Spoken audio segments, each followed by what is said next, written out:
अस्सलामुअलैकुम my social media family. उम्मीद करती हूँ कि आप सब लोग हिफ्ज़ व अमान से होंगे।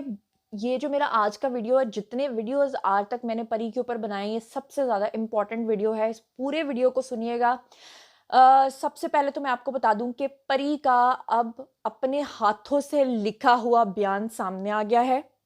उस पे उसके सिग्नेचर्स भी मौजूद हैं, उसकी राइटिंग भी मौजूद है और मैं आपको सबूत के साथ दिखाऊंगी और वो मैं अब आपको पढ़ के सुनाऊंगी उसका पूरा लेटर। अब ये ताज़ा तरीन उसका बयान आया। आपको याद होगा इससे पहले उसका 164 161 का जो बयान हुआ था, हम लोगों ने अपने लाइव सेशंस में वो पढ़ के सुनाया था, लेकिन हम पे ये इल्ज़ाम आ गया था कि जनाब वो तो उस वक्त दबाव में थी, इसलिए उसने इस तरह का बयान दिया था।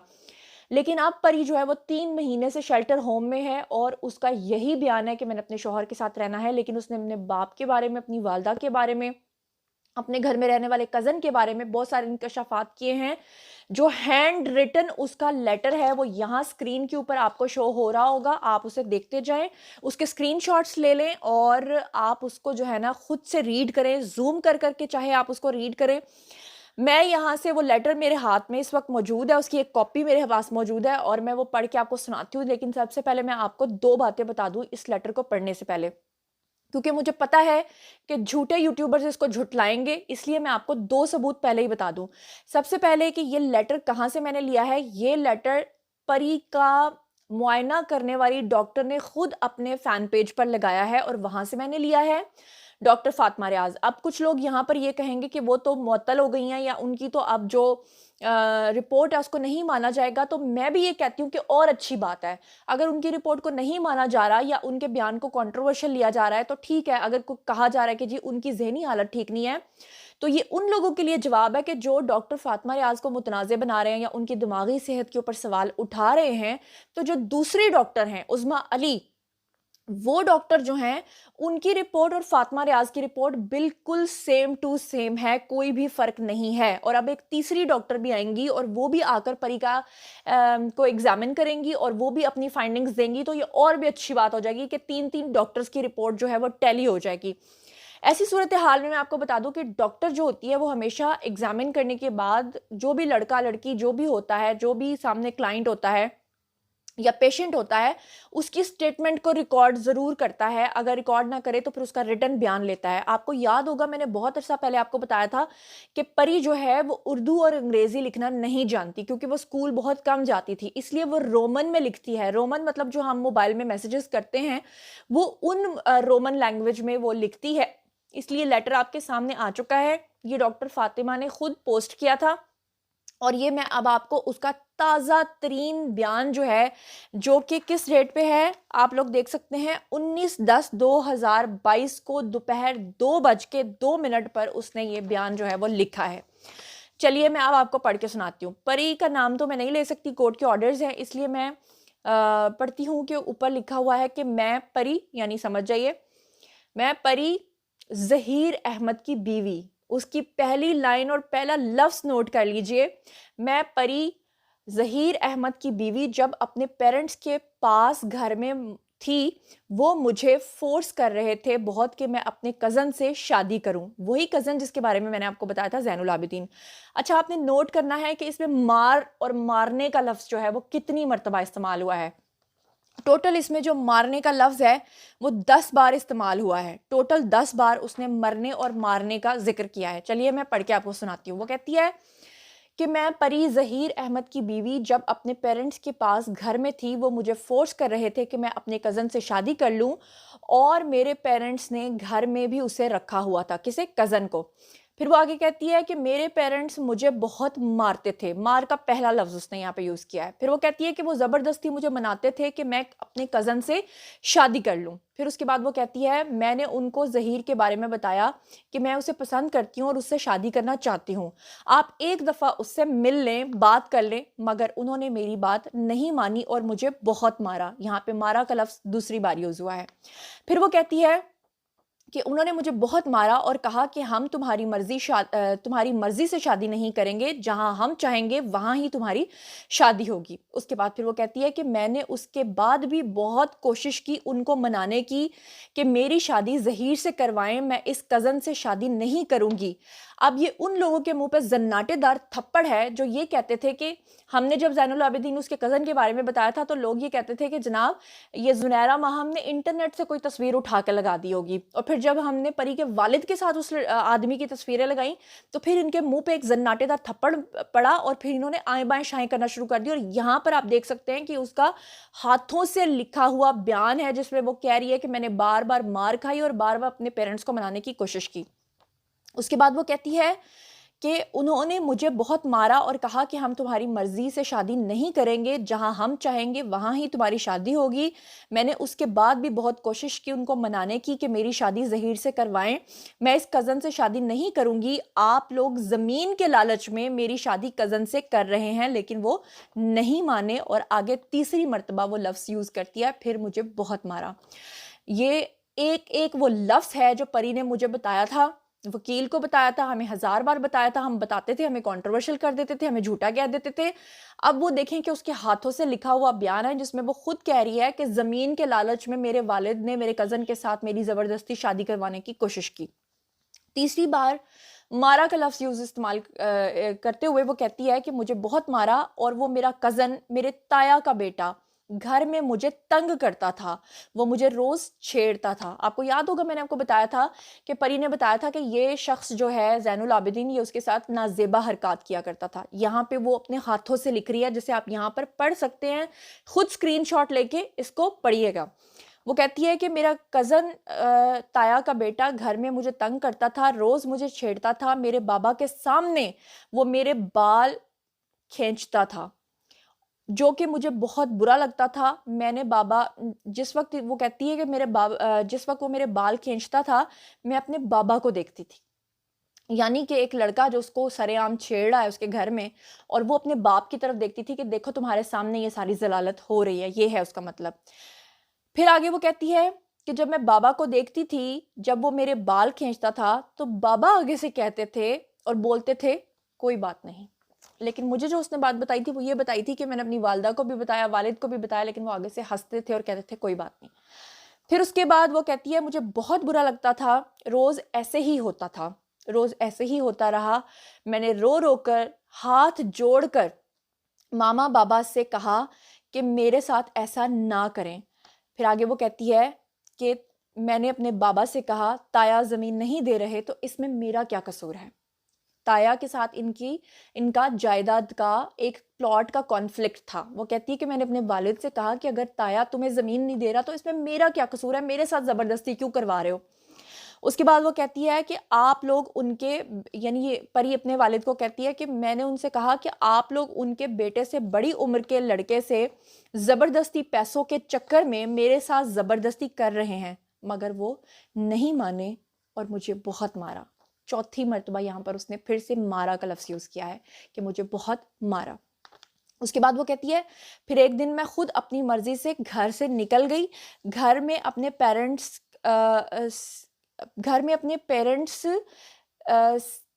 से हाँ, वो कहती है कि घर पे अपने पेरेंट्स के लिए मैं एक लेटर भी लिख कर आई। जी हाँ, वो शुरू से हमें ये बात बताती है कि मेरे पेरेंट्स जो हैं वो ये लेटर जो है वो कहती है कि मैं अलमारी के अंदर जहाँ कपड़े लटकाते हैं वहाँ चिपका कर आई थी, ताकि वो ये ना कहें कल को कि नहीं मिला। और वो कहती है कि जब मैंने व्लॉगर्स के वीडियोज़ देखे थे तो मैं उसी वक़्त समझ गई थी कि मेरे पेरेंट्स ने वो लेटर वहाँ से हटा दिया था। मतलब उनको पहले दिन से पता था कि हमारी बेटी जो है वो अगवा नहीं हुई, वो सिर्फ़ लोगों को पागल बना रहे थे। उसके बाद वो कहती है मैं लेटर भी लिख कर आई कि मैं अपनी मर्ज़ी से आई हूँ। उसके बाद वो कहती है कि मैंने उनको लिखा कि अपनी मर्ज़ी से मैं हँसी-खुशी ज़हीर से, हाँ, सॉरी, वो कहती है कि मैंने अपने वालिद को लेटर में ये लिखा कि अपनी मर्ज़ी से हँसी-खुशी ज़हीर से आप मेरी शादी कराते, ये मेरी एक ड्रीम थी। उसने ड्रीम थी लिखा हुआ है, वैसे तो ड्रीम था। आगे वो कहती है मगर आप लोग मेरे साथ ज़बरदस्ती कर रहे हैं, मार रहे थे। यहाँ पर 5वीं दफ़ा उसने मार का लफ्ज़ इस्तेमाल किया है। और फिर आगे वो लिखती है कि मैंने उस लेटर में लिखा कि मैं जा रही हूँ अपनी मर्ज़ी से अपने घर से। फिर कहती है कि मैं निकल गई। उसके बाद वो कहती है बिना ज़हीर को बताए रेंट अ कार लेकर मैं पंजाब यूनिवर्सिटी पहुंच गई। यहाँ पर बहुत सारे लोग सवाल उठाते हैं और इस बात को झूठा कहते हैं और वो कहते हैं कि वो अकेली कैसे गई, बहुत सारे सवाल आते हैं। लेकिन ये परी का सबसे लेटेस्ट बयान है जो उसने अपने हाथों से लिखा है। दूसरा ये कि जो लोग सीडीआर की बात करते हैं कि सीडीआर में तो उसका पूरा ख़ानदान कराची की लोकेशन पर नज़र आ रहा है, तो याद रखिएगा कि सीडीआर में जो डेट्स दिखाई जा रही हैं ये वो डेट्स नहीं हैं जिस दिन 16 अप्रैल को परी अपने घर से निकली थी, बल्कि वो 6 तारीख की डेट्स हैं और 6 तारीख को वो वहां मौजूद थे, वो रिश्ता लेने के लिए गए थे, लेकिन बाद में वो वापस आ गए थे। अब परी अपनी रिपोर्ट में कह रही है कि मैं रेंट कार लेकर पंजाब यूनिवर्सिटी पहुंच गई। जब मैं वहां पर पहुंची तो मुझे ज़हीर के घर का एड्रेस नहीं पता था, तो मेरे सामने 3-4 लड़कियां बैठी हुई थी। मैंने उनसे कॉल करवाया कि मुझे ज़हीर से बात करनी है। वो बहुत हैरान हुआ। उसके बाद उसने मुझसे कहा कि तुमने ये क्या किया। मतलब उसका कहना यह है कि ज़हीर ने भी मुझे डांटा कि तुमने इतना बड़ा कदम क्यों उठाया, तुम घर में मामा बाबा को क्या बताकर आई हो। उसने कहा कि उसने मुझसे ये सवाल पूछा। फिर वो कहती है, मैंने कहा नहीं, मैं लेटर लिख कर आई हूँ। फिर उसके बाद उसने कहा कि मैंने ज़हीर को बताया कि उन्होंने मुझे बहुत मारा और बाबा ने भी मुझ पे हाथ उठाया, मामा ने भी मेरे ऊपर हाथ उठाया और ऐसा ही किया। फिर उसके बाद वो कहती है, ज़हीर ने मुझसे कहा कि ये सब बताने से पहले आओ मैं तुम्हें वापस भेज देता हूँ, यानी कराची वापस तुम्हारे पेरेंट्स के पास भेज देता हूँ। उसके बाद वो कहती है, मैंने रोना शुरू कर दिया कि मैं तुमसे शादी करना चाहती हूँ, मैं वापस नहीं जाना चाहती। और जब मैं उनके पास पहले थी तब वो मुझे इतना मारते थे। यहाँ पे मारते का लफ्ज़ 8वीं बार यूज़ हुआ है। वो कहती है, तब वो मुझे इतना मारते थे, तो अब अगर मैं गई तो फिर तो वो मुझे अपने हाथों से ही मार डालेंगे। और यहाँ पर मार का लफ्ज़ 9वीं बार उसने इस्तेमाल किया है। उसके बाद वो कहती है कि मैंने कहा तुम मुझसे शादी कर लो, मैं किसी सूरत वापस नहीं जाऊंगी, और अगर तुमने मुझसे शादी नहीं करनी तो मुझे अभी बता दो, मैं अभी जाकर मर जाती हूँ। यहाँ पर उसने मर जाने का लफ्ज़ 10वीं बार इस्तेमाल किया है। उसके बाद वो कहती है, मगर मैं वापस नहीं जाऊंगी। फिर इसके बाद ज़हीर ने कहा कि अच्छा तुम रो मत। फिर उसने अपनी वालदा को कॉल करके पूछा कि ज़ारा जो है वो इस तरीके से आ गई है। उसके बाद वो कहती है, ज़हीर की मामा ने कहा कि अच्छा लड़की क्या कहती है, लड़की की क्या मर्ज़ी है। तो ज़हीर ने बताया कि वो बोल रही है कि मुझसे शादी कर लो। फिर वो कहती है कि उसके बाद उसकी मामा ने बोला कि अगर वो नहीं जाना चाहती, और मरने की बातें आपको याद होगा कि जब मैंने ज़हीर के घर जाकर उसकी वालदा से भी पूछा था, उन्होंने भी सेम यही बयान दिया था और उन्होंने भी ये कहा था कि वो लड़की बार-बार कहती थी कि आपने मुझे मारना है, मार दो, मैं वापस किसी सूरत नहीं जाऊँगी। उसके बाद वो कहती है, परी कहती है कि फिर उसकी वालदा ने कहा कि ठीक है, अगर वो नहीं जाना चाहती तो फिर तुम कर लो इससे निकाह। फिर ज़हीर और उसकी मामा ने निकाह करवा दिया और मैं अपनी मर्ज़ी और अपनी खुशी से ज़हीर के साथ मैंने निकाह किया। ज़रा सुन लीजिए, उसने लिखा है, मैंने अपनी मर्ज़ी से ज़हीर के साथ निकाह किया। मैंने ज़हीर को बोला कि मेरे साथ निकाह करो। और आगे बहुत इंपॉर्टेंट लाइन है, वो कहती है, मैं ज़हीर के साथ ही रहना चाहती हूँ, उसके साथ ही ज़िंदगी गुजारना चाहती हूँ और मैं ज़हीर के पास ही जाना चाहती हूँ। और मैं इस वक्त किसी भी गलत हरकत, जैसे कि ख़ुद को मारना, नुकसान पहुँचाना या ऐसी किसी भी हरकत के बारे में नहीं सोच रही, ना मेरा कोई ऐसा इरादा है। ये इसलिए उसने लिखा है क्योंकि जो हमारे नफ्सियात होते हैं वो ज़रूर पूछते हैं कि जो सामने वाला पेशेंट है वो इस वक्त किस स्टेट ऑफ माइंड में है, क्या वो खुद को मारने के उसको ख्यालात तो नहीं आते। उसके बाद वो कहती है कि मेरी मामा को नाना अबू की डेथ के बाद डिप्रेशन शुरू हो गया था, इससे पहले तक वो ठीक थी। 19/10/2022 को दोपहर 2:02 पर उसने ये लेटर लिखा है और नीचे उसके सिग्नेचर्स यानी कि उसका अपना नाम मौजूद है।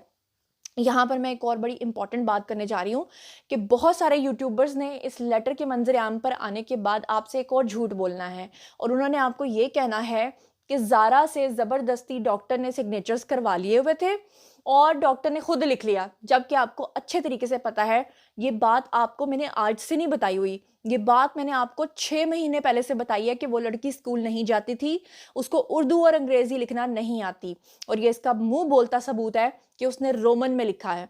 क्योंकि दिन रात वो मैसेजेस और गेम्स पे जो बच्चे लिखते हैं, जिस तरह से वो टाइप करते हैं, वो रोमन होता है। फ़ोन पे हम ज़्यादातर रोमन लैंग्वेज लिखते हैं, तो उसने रोमन में लिखा है। ये आपके सामने है, ये राइटिंग भी आपके सामने है। इस राइटिंग को देखकर आप कतई नहीं कह सकते कि ये डॉक्टर की राइटिंग है या किसी की, साफ नज़र आ रहा है कि किसकी राइटिंग है।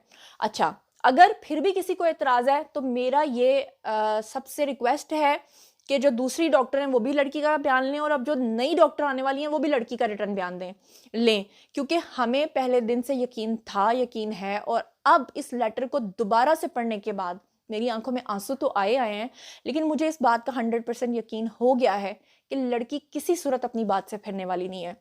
अब मैं आपसे जानना चाहती हूँ कि कहाँ हैं वो यूट्यूबर्स जो आपको ये कह रहे थे कि जनाब अली हम तो 5 घंटे की मुलाकात का अहवाल आपको बता रहे हैं, लड़की ने कहा मुझ पर जुल्म होता था, मुझे थप्पड़ मार मार के बयानात दिलवाए जाते थे।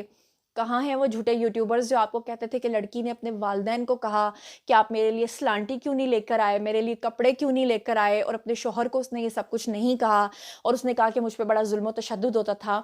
यहाँ इस लेटर की सबसे ऊपर वाली लाइन, जो पहली लाइन है, वो ज़रा पढ़िए, आपका दिल वहीं पर रोना शुरू हो जाएगा। वो क्या लिखती है? मैं परी, ज़हीर अहमद की बीवी। और आखिर में वो क्या लिखती है? मैं उसी के साथ रहना चाहती हूँ, मुझे जाने दें, खुदा के वास्ते उसने कहा है मुझे जाने दें, मेरी जान बख्श दें। अब उसको 5 नफ्सियाती अमराज लाहक हो गए हैं डॉक्टर के मुताबिक, क्योंकि वो इस वक्त शदीद डिप्रेशन में है। जारी बात है ये 3 महीने उसके ऊपर कैसे गुजरे होंगे इसका अंदाज़ा आप लगा सकते हैं, लेकिन इसके बावजूद भी वो क्या लिख रही है, वो ये नहीं लिख रही कि मेरे ऊपर तशद्दुद हुआ, मेरे साथ ये हुआ, मुझे थप्पड़ मारे गए, या मैं अपने वालिदैन के साथ जाना चाहती हूँ। वो 1 मिनट में अगर आज भी शेल्टर होम में बैठ के कह दे कि मैं अपने वालिदैन के पास जाना चाहती हूँ, तो अगले लम्हे वो अपने वालिदैन के पास होगी। झूठ बोलते हैं लोग आपसे। अल्लाह का लाख लाख शुक्र है, मैंने पहले दिन आपको सच बताया, और सच बताया नहीं, मैंने आपको सच दिखाया। उसके बाद आपने देखा कि मैंने आपको सच बताया, मुझे कंट्रोवर्शियल बनाया, मेरे साथियों ने आपको सच बताया, उनको कंट्रोवर्शियल बनाया, डॉक्टर ने सच्ची रिपोर्ट बताई, उसको मुअत्तल कर दिया, आईजी ने सच्ची बात की, आईजी को मुअत्तल कर दिया, दूसरे आईजी को ले आए, दूसरे आईजी से सवाल पूछते हैं, उनको कंट्रोवर्शियल बना दिया, 3 आईओज को बदल दिया। लेकिन उसके बावजूद भी, ये सब कुछ करने के बावजूद भी, लड़की ने क्या कहा? लड़की ने कहा मैंने अपने शौहर के साथ ही जाना है। अब यूट्यूबर्स अगर आपको पागल बनाएं, आपको कहें कि ये सिग्नेचर्स करा लिए होंगे, ये किसी ने लिख दिया होगा, ये ऐसा हो गया होगा, वैसा हो गया होगा, तो बहुत सारे सवालात उठते हैं, क्योंकि ये डॉक्टर मैंने नहीं भेजी थी, ये डॉक्टर उन्होंने हेल्थ डिपार्टमेंट ने भेजी थी। और अगर फिर भी किसी को शक है तो मैं ये खुला और ओपन चैलेंज करती हूँ कि डॉक्टर उज़मा और जो तीसरी डॉक्टर आने वाली हैं वो भी लड़की से बयान लें, क्योंकि लड़की अपनी सांस के आखिरी लम्हे तक ये कहती थी, कहती है और कहती रहेगी कि मैंने अपने शौहर के साथ ही जाना है। और उस लड़की ने मुझे एक बात कही थी कि अगर मुझे ज़बरदस्ती मेरे वालिदैन के पास भेजा गया तो वो मेरी ज़िंदगी का आखिरी दिन होगा, ये उसने कहा था। अपनी आंखों से देख लीजिएगा।